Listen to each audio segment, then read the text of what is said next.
Okay, so the second part of the program is to introduce the next phase of NCAS, and we were successful in between the initial CRE, the MRFFs, which include the Data Science Initiative and NISPAC and Save at Home, and I can't remember various other activities. We were successful in a second CRE. I didn't have to get you to check this one, Graham, but you did read our first one, I think, didn't you? You did. Didn't need your help this time. No, you know what? To be honest, it was a very easy CRE to write because you can already see. Oh, okay, Court. Okay,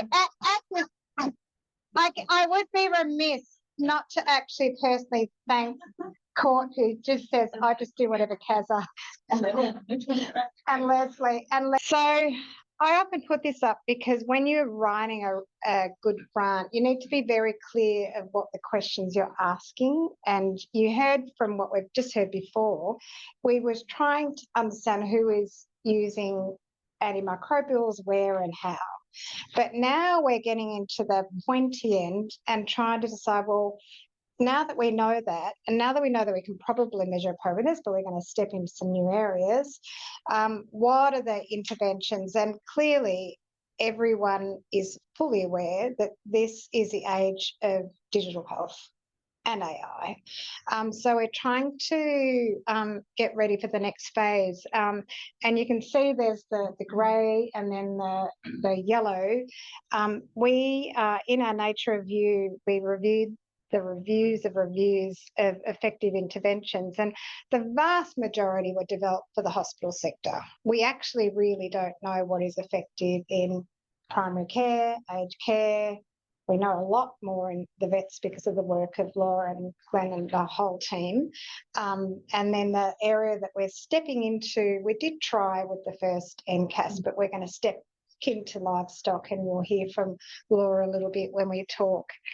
And harking back to our underlying philosophy, the learning health.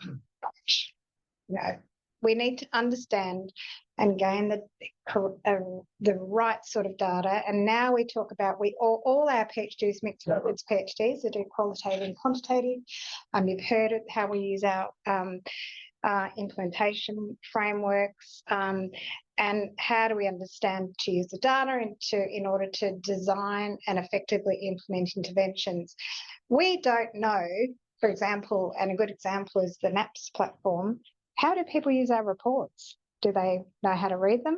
Does it make sense? Who do we send them to? Do we send them to the CEO? Do we send them to the prescribers? We don't know. And understanding audit and feedback is fundamentally important. And it's a foundational aspect of stewardship. As an example, I'm also super excited. I was jumping around with glee when the draft NHMRC strategy was sent around a couple of weeks ago. And although they mixed up the terminology for lots of things, and it's got a lot to be decided, it fundamentally talked about health systems research using a learning health framework. So Denise is nodding because we're going, yay, because we've been ahead of the game already for a decade. And we also haven't had the right people at the table.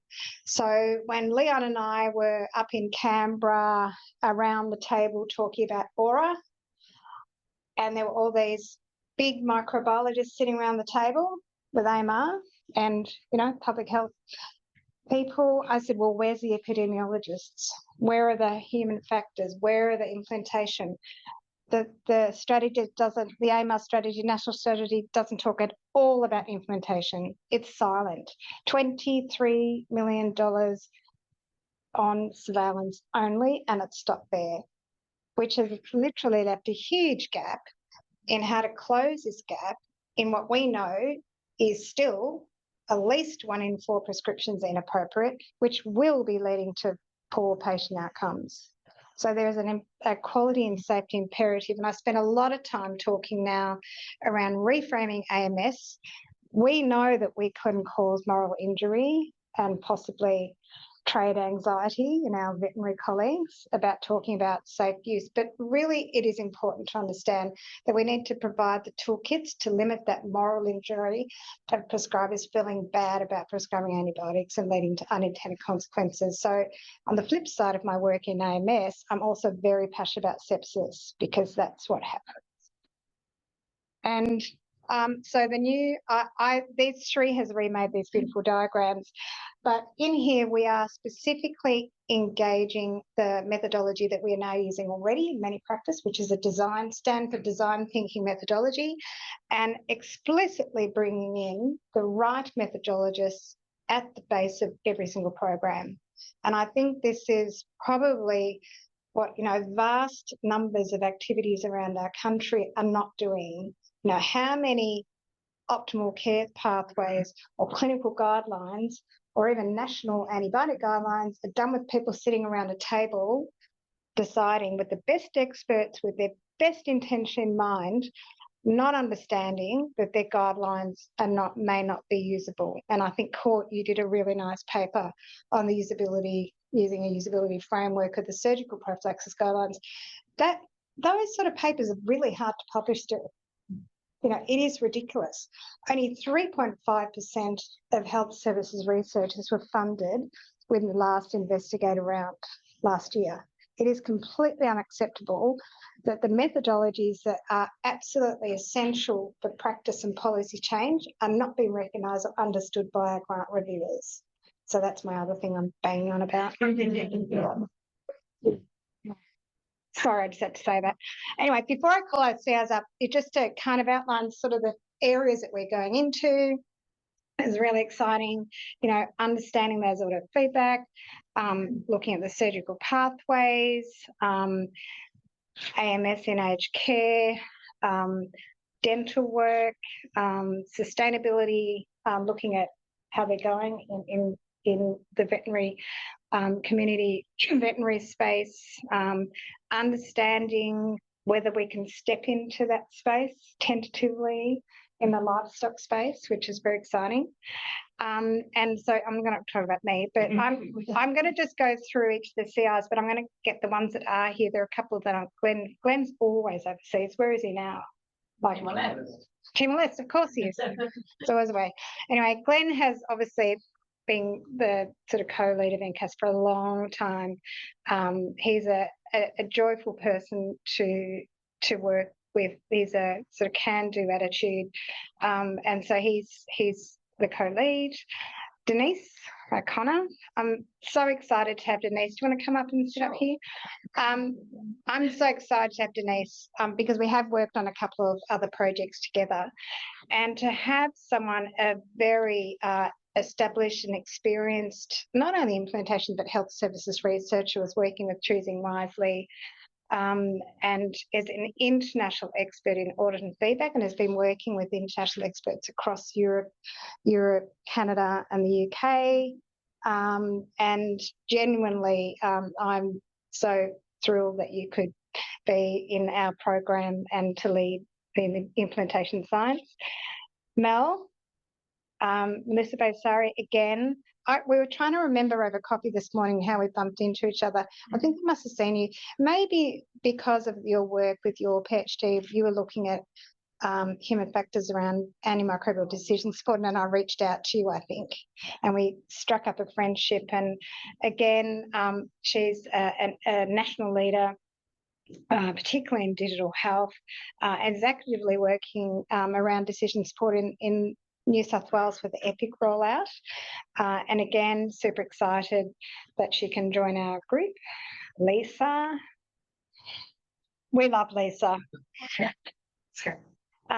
Lisa is part of the guidance team actually, and helps co-design the reporting, our methodology. She's an incredible epidemiologist and methodologist who's been involved actually with the ACDC evaluation outcomes. She's driven a number of the she drove a tender around evaluation outcomes. She understands, if we're going to be doing this work, what's important. And her critical thinking is, I think, really an important strategy for us. Nolene, needs no introduction. Daniel, who very naughtily must be across the road at Royal Melbourne, probably might be doing rounds. So Daniel Capurro is our digital health and clinical informaticist. He's a Chilean physician who did his PhD postdoc in University of Washington, which is one of the leading IT AI digital health centres in the US, and was a deputy director of the Centre for Digital Transformation of Health. He's a clinician at RMH now, and I've just got him in my health services centre at Peter Mac, which I'm very excited about. We are already co-supervising a couple of students. So we have Cheah over here, one of our 9 AMS, who's doing a fantastic job looking at digital health in primary care data. We're doing a digital phenotyping project with another ID physician, checkpoint inhibitor toxicity digital phenotype in cancer, which is really interesting. He's a great guy. He's going to be a great addition and will help drive some of the activities. Laura. So Laura is one of our great, like Cord, one of our translational successes of a CRE. She's an associate professor now. She's a DECRA fellow, really has become an amazing leader in her own right. Court. Leanne.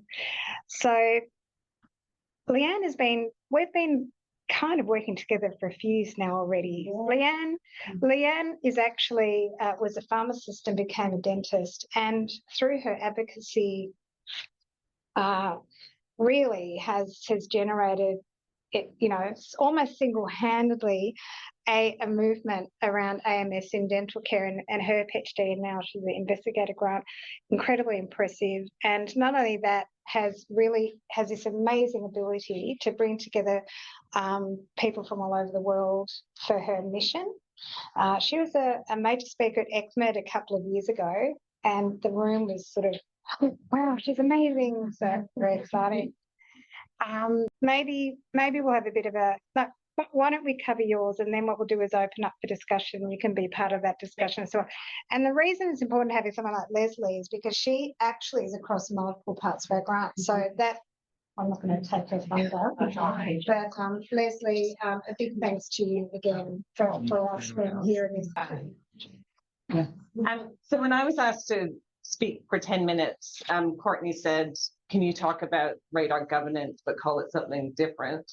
I put it into Google and came up with synonyms, and it said stewardship. So I thought, perfect. So we'll just talk about the stewardship of NCAS. And I owe a lot to these two gentlemen, Phil and Arjun, who are the prior center managers of NCAS, and they're big shoes to fill.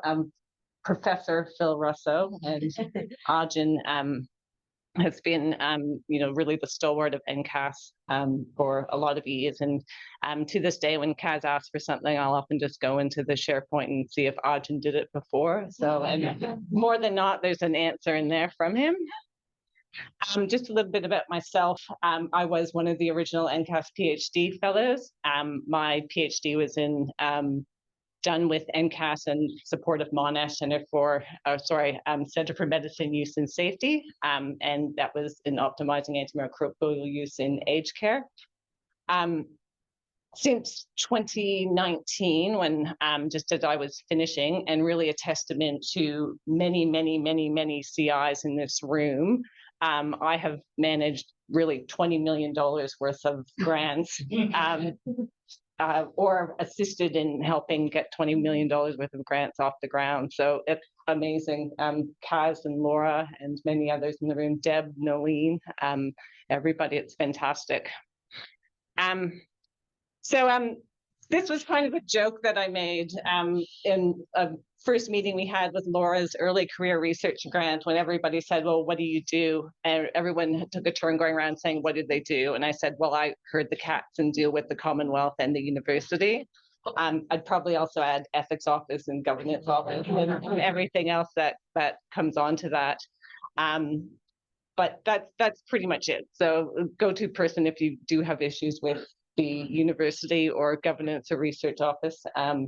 I've made all the mistakes, so I know what. And I've also learned over the years, you can never actually learn something, because as soon as you learn something, they'll change it the next time. So you really do just have to dive into it and try to navigate the system, because one guarantee is that it will be different.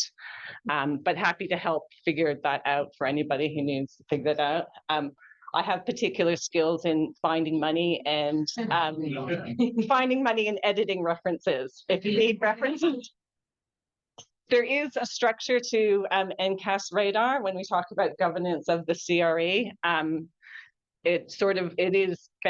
The centerpiece of it is our learning health system communities, which we've established, and they are made up of several committees and groups, as well as the steering committee as well, and our cross-discipline methodologists. We have some education sessions that are already on the books for next year for anybody who is interested in that as well. And again, education and training. And the center point of that is we do have a SharePoint, and this particular document spells out everything with regards to that framework. So again, if people are interested in the governance of the actual running and the stewardship of running the actual CRE, that's available for everybody. And that will be my talk. Alrighty. So what is the NCAS PhD and postdoc network? So a network connecting students and researchers across various disciplines to share knowledge, collaborate, and support each other's growth.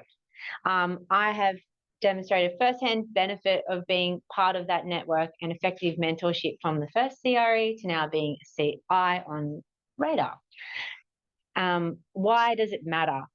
For not just like when I did my interview to the NCAS PhD position, they asked, why do you want to do a PhD? And I said, I'm not really sure. When I Googled it, all it did was tell me why I shouldn't do a PhD. While it's lonely and isolating, and Kaz had reiterated that, like, you know, when you're part of the NCAS, it's the vision is that we're a family and we want to help and, you know, create that network of support.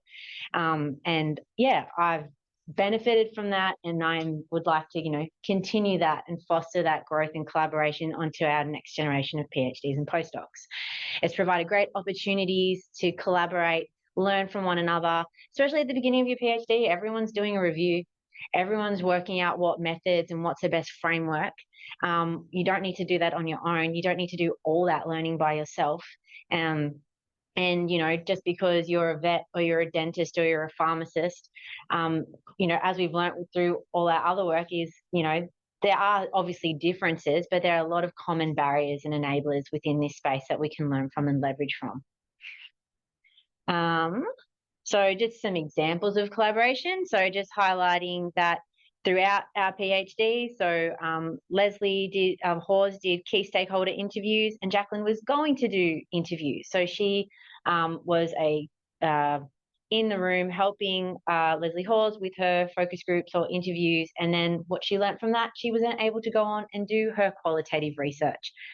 Similarly, Fiona was involved in doing some thematic analysis with my qualitative work, and that helped inform and empower her to do so in her qualitative work.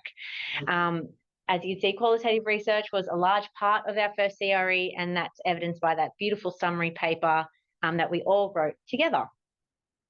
And then similarly across the vet stream, you can see, as I've highlighted, many of our vets have collaborated and worked together and learnt from one another, whether it's doing clinical research, lab work, using data, and qualitative research too. And then the evidence of that, beyond just doing, you know, outputs of papers, is that a collaboration with various funded research programs beyond the CRE, which everyone's also talked about today. So I'll move on to that. We have planned a PhD and postdoc program of work for 2026. If you haven't already, you can scan my QR code and register to the relevant ones. A big part of when we wrote the CRE was that there would be quarterly methodological workshops. As you can see from our CI panel, we have a lot to learn from our methodological experts. So between human factors with Mel, implementation science with Denise, co-design with Lisa, and data science with Daniel. We'll also have journal clubs where we appraise literature and use our critical thinking skills, shut up and write sessions, and then also just general catch-ups where, you can come to the group and be like, I need to do a survey. I've never used Qualtrics before. Does anyone have any tips? I'm about to learn to use NVivo. Has anyone done that? Anyone got any tips? It's meant to be a safe environment where we can all learn from each other. So how to get involved? Getting in contact with me is a great help. But apart from our PhD postdoc catch-ups, we also have the NCAS seminar series, which many of our PhDs and postdocs will eventually present at, host, co-host. We're in the process of building out that program for next year, so you will hear from me soon. We also have an NCAS newsletter, which has been run on a lot of goodwill, and I'm keen to have more people involved in setting that up. And also, we have an events committee, which I would like to be a bit more formalised. We've been around for 10 years now. We always do something for Antibiotic Awareness Week and consumer events, and it'd be nice to, I'm in the process of writing a terms of reference of getting a formal actual committee and roles set up so that, we can do more in a more structured way. So now we'll go talk about all the work that's happening across our next gen RADAR On Health PhDs and postdocs. I won't do any bios or anything like that. I'll just get our PhDs and postdocs just to come up and talk to their slides, and then we can have cake. So first up, Caroline. Thank you. Thanks, Court. So my PhD is in surveillance. Surveillance of antimicrobial usage for hospital AMS programs, and I have a very controversial supervisory team with Kaz, Courtney, and Lisa, and so it's really wonderful to work with three of you on this. I'm a little bit of a ring-in. I'm about a year and a bit into my PhD. Both myself and Ron started before RADAR. So essentially, there are many, many guidelines on how to do AMS in hospital context, but all of them talk about the role of monitoring and surveillance as a foundational principle. And we know that that's important to measure what you're prescribing in order to be able to identify opportunities for improvement, design targeted interventions, and then to measure the impact of those interventions. I'm specifically looking at the intersection of the quantity of antimicrobial use and the quality of antimicrobial use. So these together are two really important things to give you a more holistic picture in terms of how antimicrobials are prescribed. And each of them in themselves are quite heterogeneous. So there's many different metrics used to measure quantity and many different metrics used to measure quality. And there's no kind of integration of these two things. They're reported separately, they're collected separately and in silos. And there's also limited understanding of the practical utility of collecting quantitative antimicrobial usage and qualitative antimicrobial usage information. So the aim of my PhD is really to optimise the integration of those two things for acute care AMS in a way that is robust from a methodology point of view, because they're collected very differently, and also in a way that is actually useful for hospital AMS programs. So some of the key findings so far, using the hospital NAPS data, we know that repeated auditing and repeated surveillance of antimicrobial prescribing does improve appropriateness. And so we found over 10 years an improved appropriateness of up to 24% increased odds of appropriateness with repeated auditing using the hospital NAPS information. We have a valid and acceptable method of assessing appropriateness, and that was the work that we did through the NAPS redesign, where we converted it into more of an algorithm style pathway, did a validation study and found an accuracy of 83% against a gold standard, and that the new appropriateness assessment pathway was both acceptable and aligned with people's clinical judgment. And then I also did a a quick and dirty feasibility analysis comparing consumption and appropriateness at 187 hospitals, and found it really gave a nice holistic picture of antimicrobial usage. Some of the key things that we found were that there were high volumes of unrestricted antimicrobials used, which I suppose is good from a proportional point of view, but really that they had very moderate appropriateness compared with the more restricted agents, which had lower volumes of use but higher appropriateness. And so up next, we're about to embark on some focus groups looking at how hospital AMS programs use quantity and quality in terms of their routine surveillance for their programs and how useful that is. And then ideally, hopefully, co-design some proof of concept reports which integrate those two bits of information together and see if that's acceptable for AMS programs. That's it.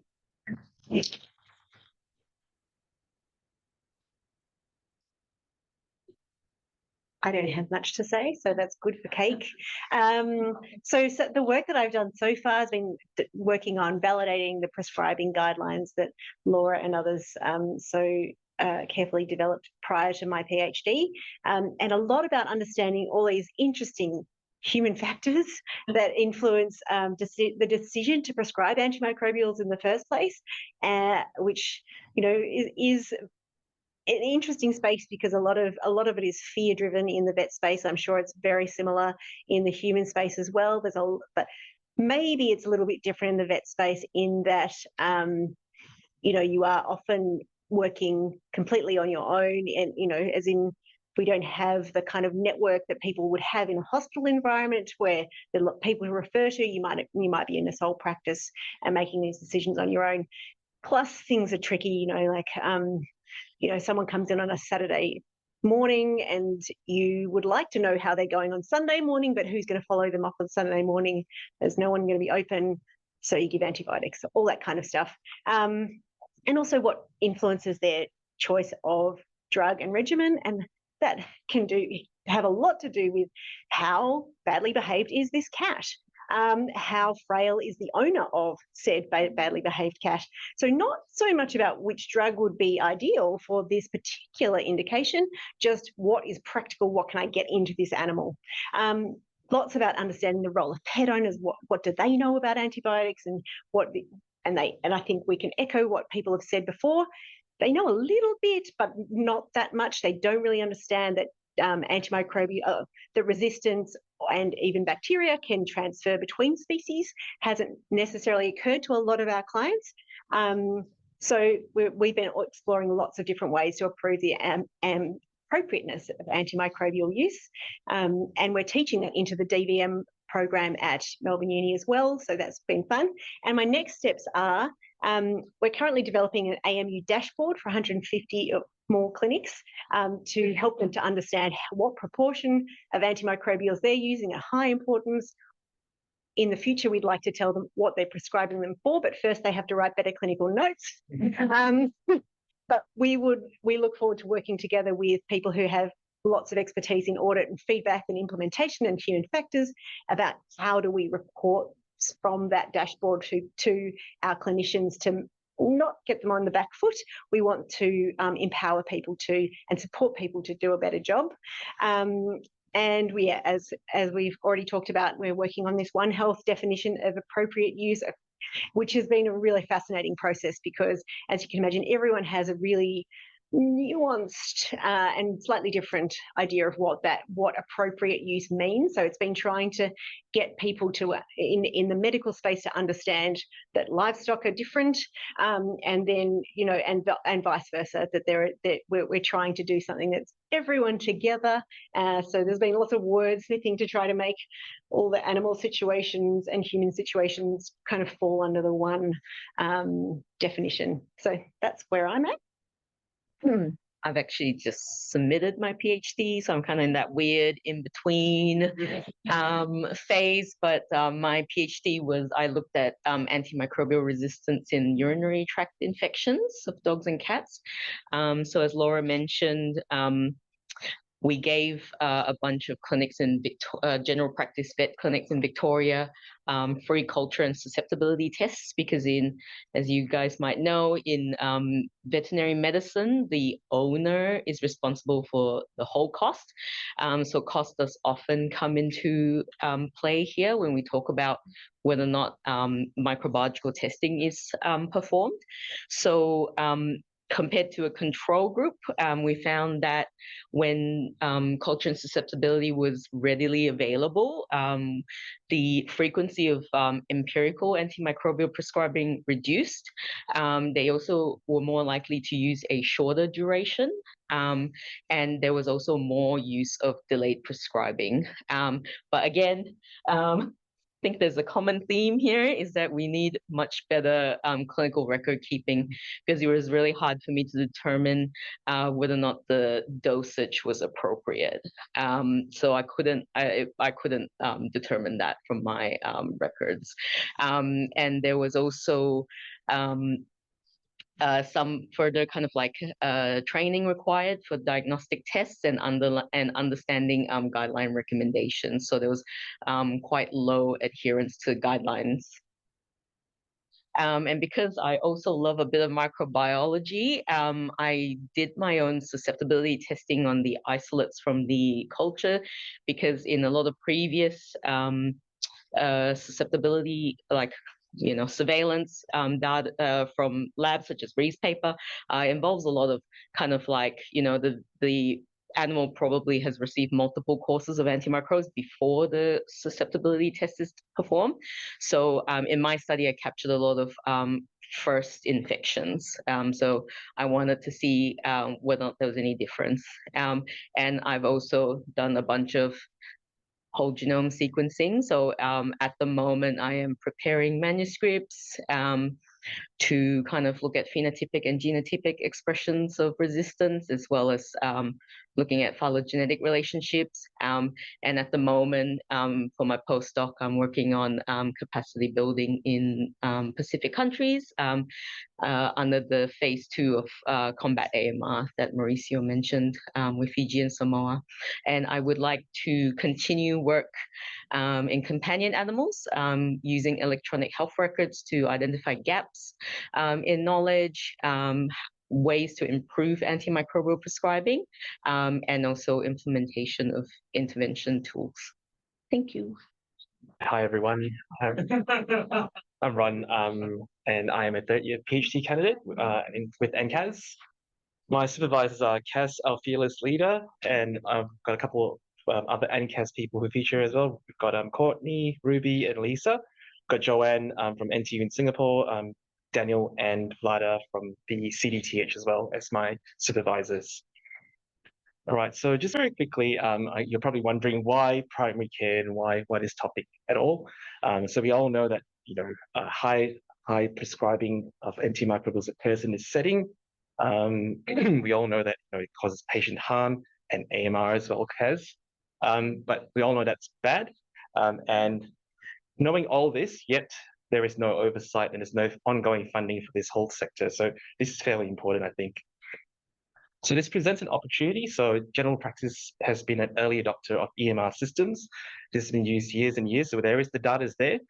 So theoretically, this data could be leveraged for automated audit and feedback. So we can, we have clinical informatics these days, so we can, use to help identify indications. As you know, indications are the backbone for all these to assess prescribing quality. So using this data, we can hopefully at least try to automate parts of this process. So just very briefly, we have EMR data. So we hope to get EMR data from general practices. You have some algorithms to perform the analysis and the assessment and hopefully get some feedback. That's the pipeline that we want. Part of my research is to try to understand what this data is. So we've done our systematic review. I did it with Chen to find out what's been done so far. And I've written a whole bunch of code to try to find out the data quality that's coming out of these systems. So that's currently in publication.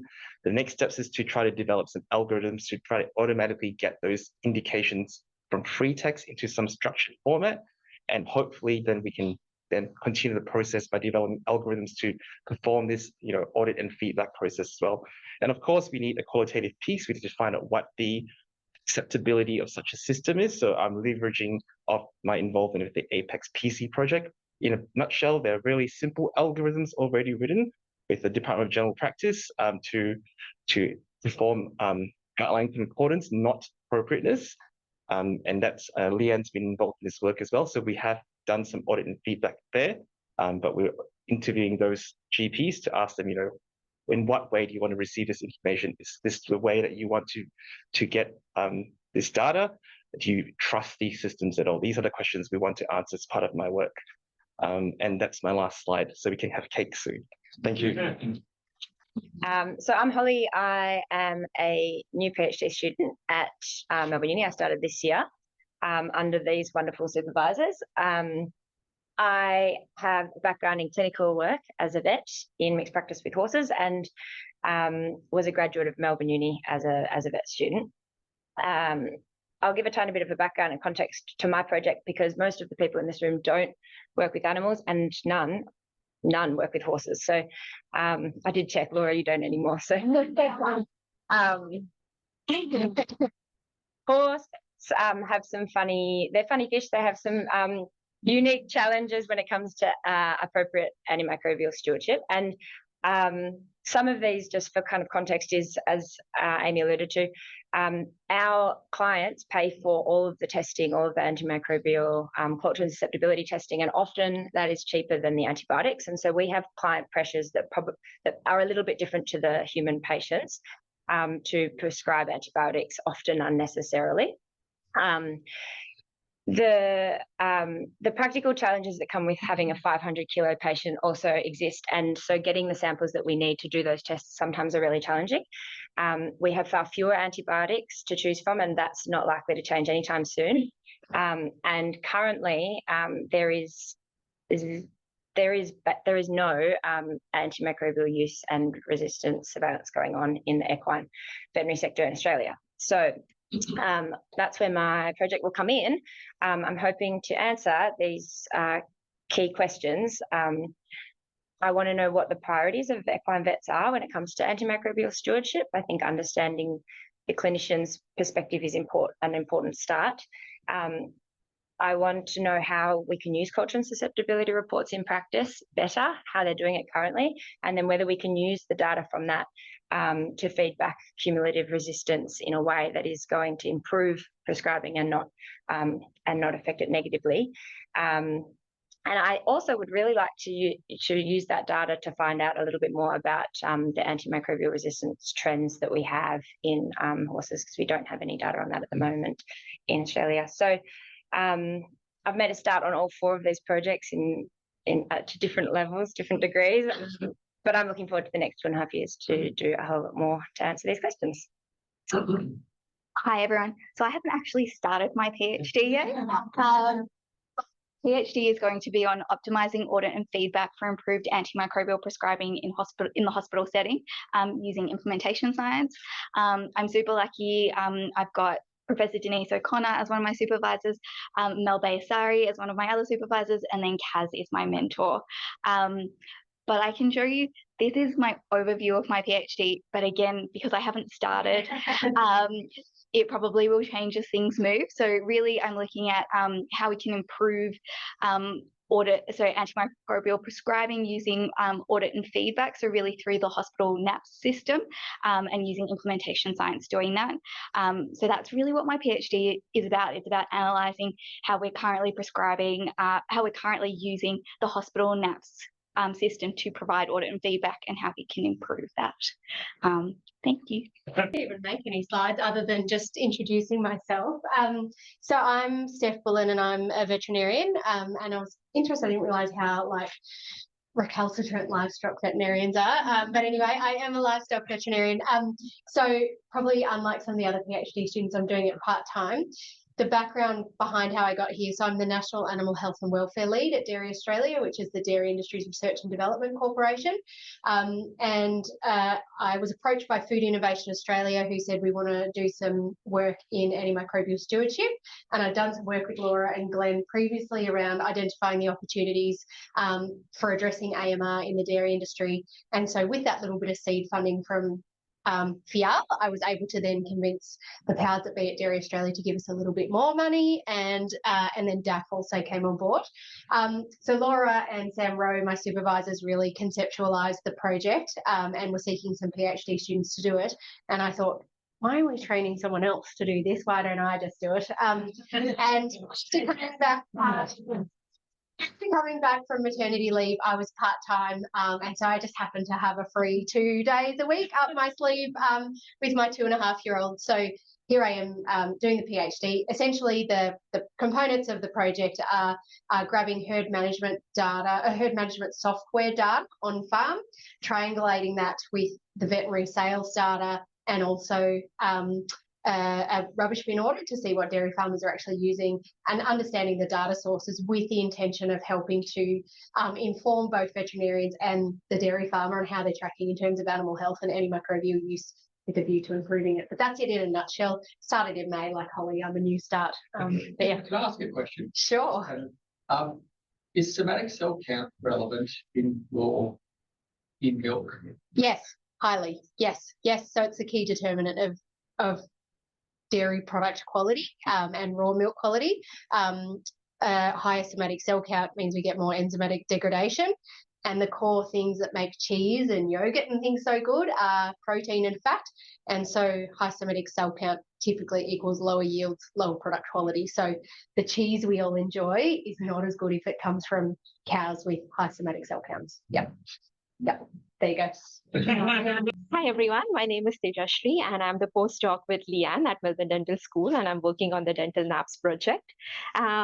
This is going to be a short presentation because I've just started my postdoc and this project is still in its baby stage, and we have just finished planning and mapping of the study. So just to give you a little bit of background, AMS in dentistry is not super explored. It's under-addressed, underreported, and that's exactly why we are doing this project. Despite dentistry contributing to at least 7 to 11% of total antimicrobial prescriptions, 80% of them are either inappropriately prescribed or just unnecessary. And that's exactly, Leanne just mentioned the reason that most treatments actually don't require antimicrobial prescriptions. All they require is treatment, and that's why most of our prescriptions are unnecessary. So in interest of that, to improve the prescribing practices among dentists, we are developing, co-designing a national audit and feedback tool in order to support dentists. So the study will be conducted in 3 phases. Phase 1 will be focused on policymakers. So policymakers both in the field of AMS and also in dentistry. So when I started looking at this topic, I realized that information about AMS in dentistry is actually scattered, it's haphazard. We don't have a one-stop shop for everything. So that's why I decided to do a quick desktop review, and I found out that it's important to interview policymakers and understand what's feasible and acceptable from their perspective. So that's why in stage 1, I'm also going to interview policymakers in dentistry and in AMS. So these will include people from the Health Commission, from NCAS, Leanne, who developed the Drugs for Dent, which is an information tool for dentists. I'll be also interviewing people from Department of Health, from Australian Dental Association, Australian Dental Council, and some international agencies as well. In phase 2, we'll focus on the dentists, the end users of this NAPS tool. We'll be first interviewing the lead dentists and the practice managers to understand what's working in their practice, what is not working. If they're not already doing audit and feedback, why are they not doing it, and what will make it easy and better for them to do it. And then we'll also interview dentists to understand what would fit better into their workflow and how we can make this super easy for them, and so that we have maximum as many dentists as possible using our NAPS tool. And lastly, we'll be doing the pilot and evaluation of the study. So at this stage, like I said, we have completed the mapping and planning of the study, but we have also received ethics approval for stage 1, that is interviewing of policymakers. So hopefully next time when I'm here, I have more findings to present and give you more information. So yes, thank you. Cool. Okay. Last, No, I'll talk to one or two. okay, But you're cool. one. You take Last it. but not least. Yeah. Okay, cool. My name is Gabby Griggs and I'm a PhD student. My project's on human-centered design of an intervention to support antimicrobial stewardship. Oh, so long. In residential aged care homes. My supervisors you've met on stage, Mel, and who's in University of Sydney, at the moment, Nolene and Lisa. So I'm very grateful to have them as my supervisors. My aim, albeit a bit ambitious, is to design, develop and pilot a digital intervention to support AMS in residential aged care homes. The project will apply human-centered design principles, basically because it's complex, as Nolene has said. Human-centered design offers a structured, iterative approach that prioritizes end users, needs, behaviors, and workflows. We can talk about that later. I could go on a sidetrack on human-centered design. Mel's here too, so you can ask Mel questions. So phase 1 is what I'm up to. Oh, I'm 1 month in. Still smiling. I've got lots of sleep. It's all good. My question is, what digital interventions support the antimicrobial medication management process in residential aged care homes? Are they effective and why? I'm really excited to find out the answers to this. And after phase 1, phase 2 is to basically going to talk to end users and key stakeholders to understand their needs, workflows, and barriers. Then that'll inform phase 3, the design phase. So I will make some prototypes that I'll iteratively refine using human-centered design principles. And phase 4 is pilot of the implementation. So the digital intervention will be piloted in 1 or more residential aged care homes, and then I'll collect the data. Is that my last slide? Awesome. Exactly. Anna is also in Timor-Leste at the moment, so couldn't present, but I just wanted to highlight her PhD, which she submitted, I think, last year now. And then earlier this year, have lost all track of time. And she is a postdoctoral research fellow. She looked at AMR in dogs in Northern Territory Indigenous communities. She did an international One Health Delphi on the use of high importance antimicrobials in animals. She's contributing to the Fleming Fund with building AMS capacity, develops AMU guidelines for those developing countries as well. And then last but not least, I wanted to acknowledge Kirsten Bailey. Kirsten was the original postdoc of the NCAS CRE and has been around mentoring many of us over the last decade. And she is continuing on in a formal postdoc role with RADAR-1 Health. She has done many, many things over those years, and this is just a very brief summary of that. So yeah, you're lucky that Kirsten isn't in the room, Holly, because otherwise she is another person. But yeah, cumulative antibiograms of equine isolates characterizing AMU and racehorses, the large green cross trial that we talked about earlier today with 135 companion animals. And hopefully she's going to bring that all together as a part of RADAR, and she's also contributing to our NCAS data science initiative too. So with that, thanks everyone. Highlighting the ongoing program. Thanks